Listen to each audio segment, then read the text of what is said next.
As they looked up at the cross, the loved ones of Jesus felt extreme pain. Within them was only the wish that his suffering would soon end and his soul would return to heaven. But that did not happen as they thought. For 3 days he was absent. No one knew exactly where he was from the dark Friday when he breathed his last until the glorious Sunday morning when he rose again. So during the time between death and resurrection, what did Jesus do? This is a question that few people know the answer to, but the Bible has hidden these things in prophecy and passages about the keys of hell, about imprisoned souls, and about the power of death. However, what do all these things really mean? Where was Jesus when his body lay in the cold tomb he himself had foretold before dying about what would happen during those 3 days that the Son of Man would be in the heart of the earth for 3 days and 3 nights? The phrase, heart of the earth, seems mysterious. Paul helped clarify that meaning when he explained that before Jesus rose again, he had gone down to the lower parts of the earth. So was that place truly hell? And for what reason did Jesus have to go there? A mysterious Bible passage explained that that place had imprisoned souls. Christ died in the flesh, but preached to the souls in prison. The phrase, souls in prison, gives us a clue about the purpose of Jesus. But if you think he went there to set those souls free, then perhaps you'll be more surprised because the truth is not entirely like that. However, to truly understand that, first we need to explore the ancient Jewish concept of time and death. The place called the heart of the earth once had a name from ancient times. In Old Testament Hebrew, it was called Sheol, and in the Greek written New Testament, it was called Hades. When the Bible refers to Sheol, or Hades, it does not always mean a fiery hell, a place of eternal torment as we often imagine today. In Jewish thought, about time, Sheol was seen as the common dwelling of the dead, a place where the souls of most people, both righteous and unrighteous, went to await the final judgment.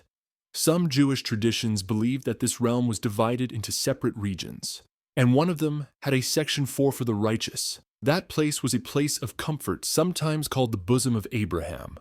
Another part was reserved for the wicked. That place was one of pain and torment. This understanding helps us better identify who the souls in prison actually were. They were not spirit beings like Satan or fallen angels, but they were human souls, people who had died before Christ came. They were imprisoned because their souls could not leave this realm of the dead on their own, and they were waiting for a resolution, an intervention from Jesus. And as Peter said, he went there to preach. But his purpose was not to suffer punishment. It was a mission, but not an easy mission. It was a true invasion into the territory of the enemy, a kingdom ruled by a powerful guardian who would surely resist him. According to Jewish understanding, the guardian was Satan. By his death, Jesus was able to break the power of him who held the power of death. The Bible itself tells us that Satan holds the power of death. This means that his power was not only limited to tempting people while alive, but also extended to their final fate. Even after death, he still ruled over this kingdom and kept souls imprisoned under the dominion of death. And no one who had entered could escape on their own. Therefore, Jesus descended into a kingdom ruled by his greatest enemy, and that was a direct confrontation. His victory with decisive words, I was dead, but behold, I am alive forevermore, and I hold the keys of death and Hades. The image of keys here symbolizes great power and absolute control. Whoever holds the keys to a place has full authority to open or close its gates at will. If Satan once held an empire of death, now Jesus possesses the keys of death and Hades. This certainly implies that a confrontation had taken place. And that confrontation is exactly what happened during the 3 days between death and resurrection. Jesus' descent into hell was not merely a journey. It was an act of war, an invasion to strip Satan of his power. But why did Satan have that power? And why did Jesus decide to seize it? To understand why Jesus had to engage in battle, to reclaim control of death from the devil, we must return to the origin of that power. Clearly, the direct consequence of sin is death. Sin entered the world through one man, and from that sin death followed, and in that way death spread to everyone. Satan, as the original tempter, brought sin to humanity, and that made him the one who held the power of death. However, Jesus was different. He was not like other people. He was sinless. But for his victory to be complete, death alone was not enough. because death is like a fortified stronghold, and the only way to enter that stronghold was to die. Jesus himself confirmed this when he said, "I lay down my life voluntarily that I may take it up again. No one takes it from me, but I lay it down of my own accord." Death can hold sinners, but it cannot hold an innocent one like Jesus. He entered as a conqueror, bringing victory with him. The sting of death is sin. God has given us the victory through Jesus Christ. There is a very notable and foundational detail. The Bible calls Jesus the first fruits of the resurrection.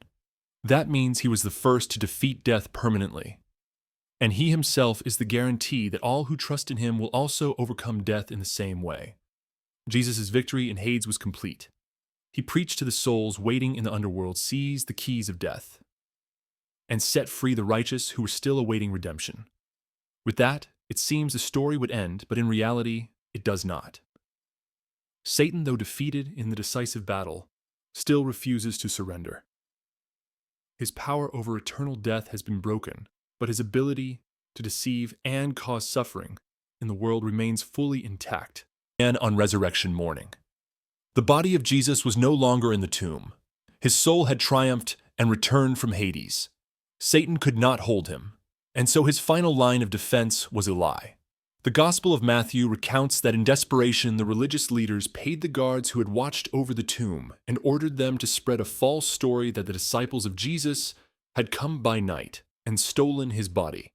Their strategy was clear. If people did not believe in a physical resurrection, then the victory over death would hold no value. The conquest of Hades would remain nothing more than a mystery, a story without evidence. However, the lie was not his only response.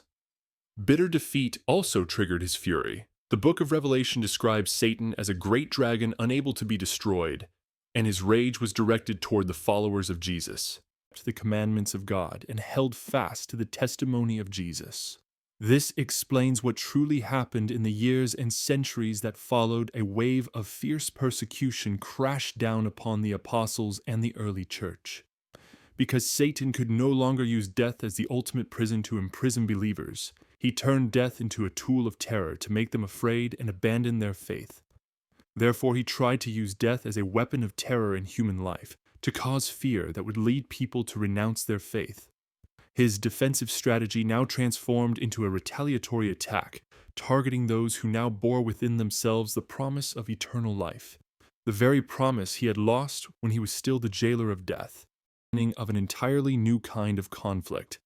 It was a war for faith, for truth, and for the perseverance of the believers. It is a battle that, according to Scripture, will continue until the day of judgment, when Satan himself will be judged.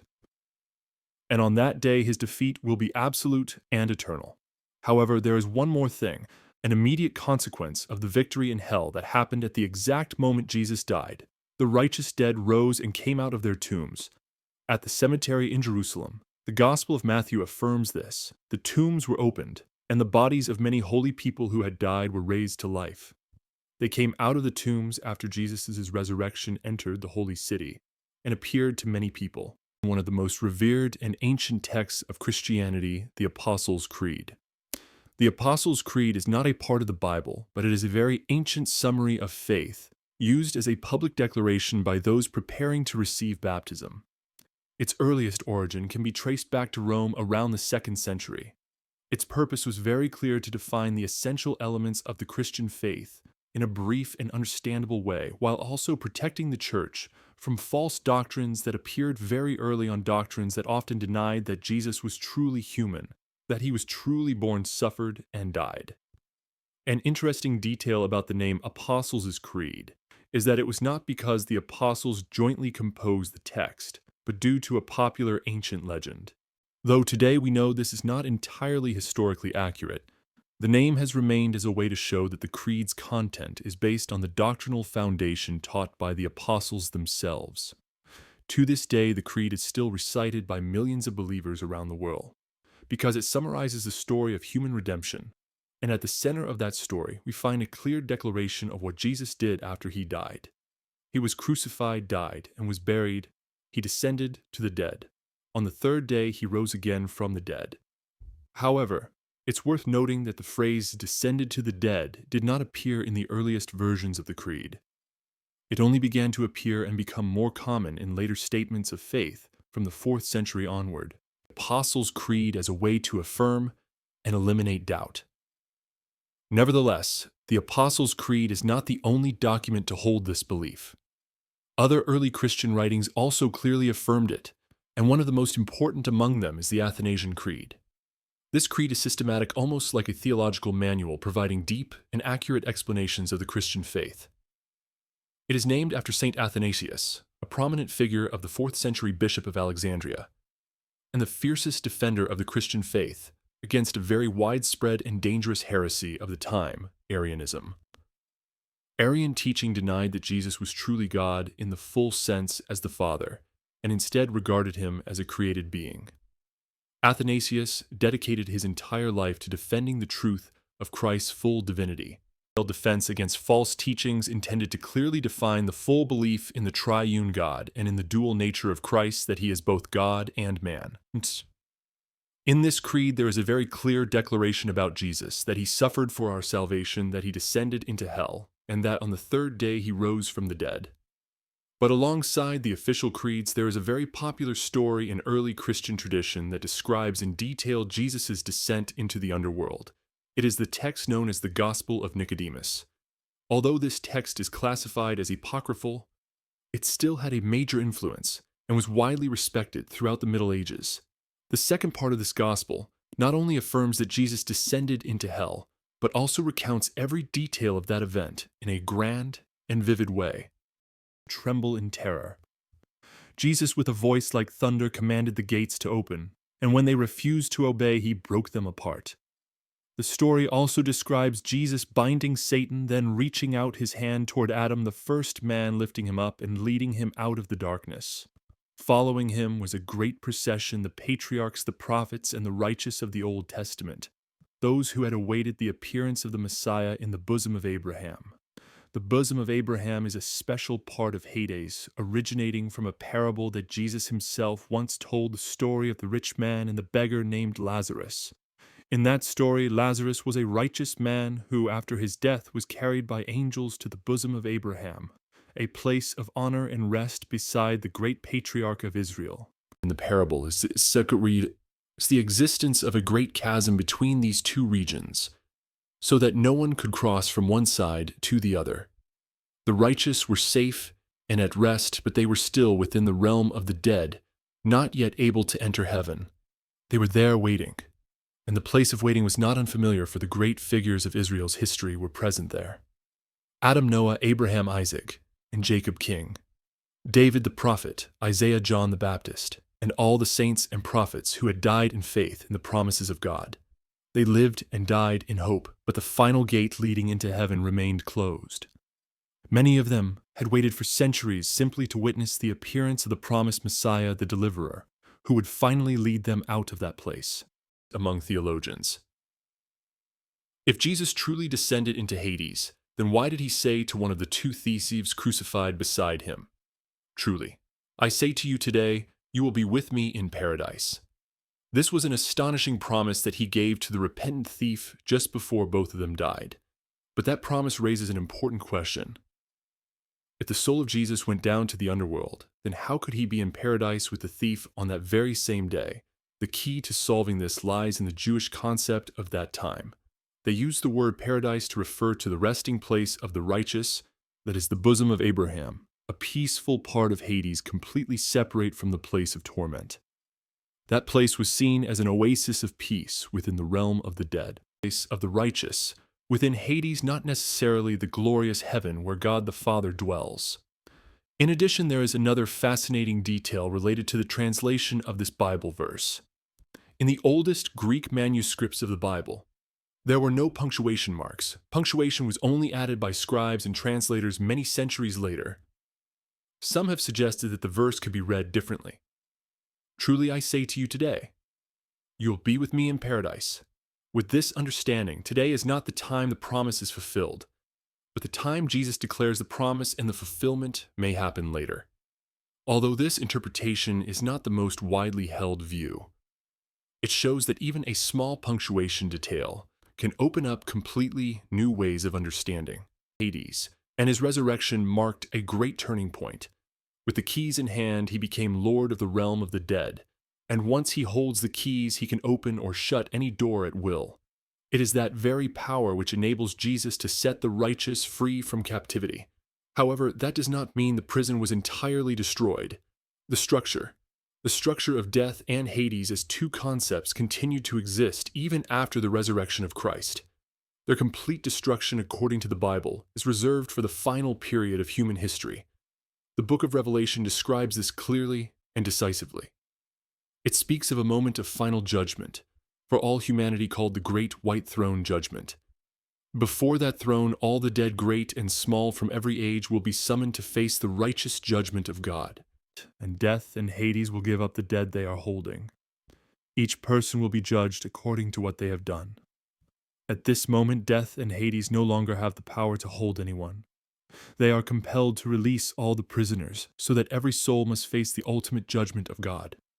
Once they have fulfilled that final function, the fate of death and Hades is determined. They no longer have a purpose to exist. They are the last enemies to be defeated. The book of Revelation recounts this with a powerful and vivid image. Death and Hades are thrown into the lake of fire. This is the second death, the complete and eternal end. Death itself is destroyed, cast into what the Bible describes as a state of eternal destruction, complete separation from God. The victory of Jesus is a multi-stage plan. Sin and the pain caused by sin were cleansed on the cross. The very power of death was broken in his descent into the underworld and in his resurrection. And finally, death itself will be annihilated at the final judgment. In the new heavens and new earth that God has promised, death will no longer exist. The victory of Jesus in Hades, along with the deliverance of the righteous, seems to have completed his mission in hell. But are human souls the only prisoners in the afterlife? The Bible suggests that there are others being held, ancient beings far more powerful than humans. Some letters in the New Testament, such as Jude and 2 Peter, speak clearly about this. These letters refer to angels who did not keep their original position of authority but abandoned their proper dwelling. It even states more specifically, God cast them into hell, not the bosom of Abraham, but into chains of darkness to await final condemnation. These beings are not human souls, but rebellious angels, those who participated in an ancient revolt in heaven. And they are not at rest in the bosom of Abraham. They are imprisoned in a place of darkness, forbidden from leaving, awaiting the day of judgment. When Jesus descended into Hades, he did not only bring light to the righteous souls waiting there, he also brought his triumphant presence into those very dark prison cells. Not to offer them forgiveness for their judgment was already sealed from the day of their rebellion, but to proclaim a terrifying truth that their leader Satan had been defeated. This is connected to ancient prophecies written in the Old Testament, quoted from Psalm 16, where King David prophesied, "For you will not abandon my soul to Sheol, nor will you allow your Holy One to see decay." Many centuries later, shortly after Jesus ascended on the day of Pentecost, the Apostle Peter quoted this very prophecy in the first public sermon of the church. His argument was powerful. Peter reminded the crowd that King David, the author of that psalm, had truly died, so he could not have been speaking about himself. As a prophet, he was pointing forward to the Messiah. David foretold that the soul of the Christ would not be left in Hades, and his body would not see decay, because he would rise again. Peter concluded that Jesus of Nazareth was the Messiah, and his resurrection was the undeniable proof that the prophecy had been fulfilled. Paul, in his letter to the Colossians, used military language and vivid imagery. He described Christ's victory in this way: he disarmed the powers and authorities, made a public spectacle of them, triumphing over them by the cross. These powers and authorities are ranks in the demonic army, soldiers belonging to Satan's forces. Paul says that Christ disarmed them, a word that evokes the stripping of weapons and armor from the enemy. And he didn't stop there.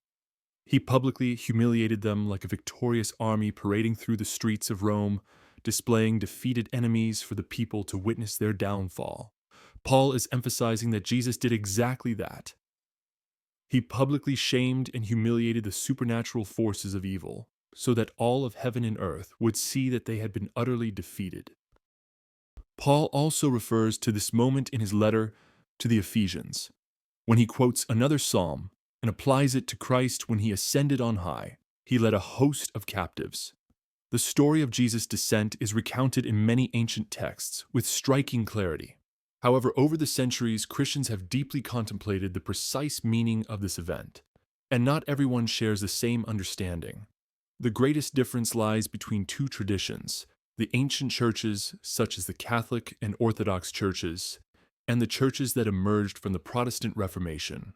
For the Catholic and Orthodox churches, the descent is a real and victorious event, completed on the cross, but he descended as a victor, as a light shining into darkness. However, many Protestant theologians interpret the event differently. For them, the phrase, "he descended into hell in the Apostles' Creed," is not necessarily to be taken literally, but rather as a powerful metaphor, a way of expressing the unfathomable depth of spiritual agony that Jesus bore on the cross. From this perspective, the hell that Jesus went through was the full weight of humanity's sin, and the abandonment by God the Father, a spiritual torment deeper than any physical pain. Therefore, in that interpretation, the victory was completed on the cross. But the deep belief in the descent into the underworld is not confined to books or theological debate. It becomes the focus of one of the holiest celebrations in the Christian calendar, the Easter Vigil. This is the night when the Church commemorates the resurrection of Christ, the time between Good Friday, the crucifixion, and Easter Sunday, the resurrection, known as Holy Saturday. Liturgically, it is a day of deep silence, a quiet day, a sacred waiting. The Church meditates on the body of Christ resting in the tomb, while also contemplating the mystery of his mission in the realm of the dead, where the King of Life was carrying out his rescue from within the enemy's stronghold. This reflection becomes clearest and most moving in the tradition of the Orthodox Church. During the services of Good Friday and Holy Saturday, ancient hymns are sung, songs that depict the scene with imagery that is strikingly powerful and profoundly moving. Often ancient hymns depict this event as a mystical dialogue. Hades, personified as the gatekeeper of death, screams in terror when light suddenly floods into his dark kingdom. That light never before seen in this place is the sign of something unprecedented. The one whom Hades thought it had devoured turns out to be the Creator coming to destroy the power of death. It is the poetic story of the conquest of hell sung through the centuries. Though theological interpretations may vary in detail, the central belief remains unchanged. The death of Jesus Christ was not a passive ending, but the beginning of a victorious mission. And it is that very victory celebrated each year in the light of Easter that is the heart of Christian hope. The whole story of angels' keys and the kingdom of Hades is not just ancient theology. It holds direct and profound meaning for life today. That Easter morning when the empty tomb was discovered was not the start of the victory, but the visible public manifestation of a battle already won in the invisible realm. Just as God continues to work even when we cannot see him, Jesus also worked in silence, and that victory has completely transformed humanity's relationship with death. From now on, believers no longer need to fear death as a dark abyss or a leap into the unknown. If Jesus holds the keys of death in Hades, then death is no longer in the hands of the enemy, but under the authority of the Savior. Death, once an impassable wall, has become a hallway, a simple transition from this life to the next, a step into the eternal presence of Christ. This act of conquest and liberation is also why believers today can come to God without any more barriers. The gates of Hades have been broken. What once separated humanity from God has been removed. Many people have shared that the 3 days Jesus spent in the realm of the dead changed the way they view life. They no longer see funerals as a hopeless ending, but as a farewell before a future reunion.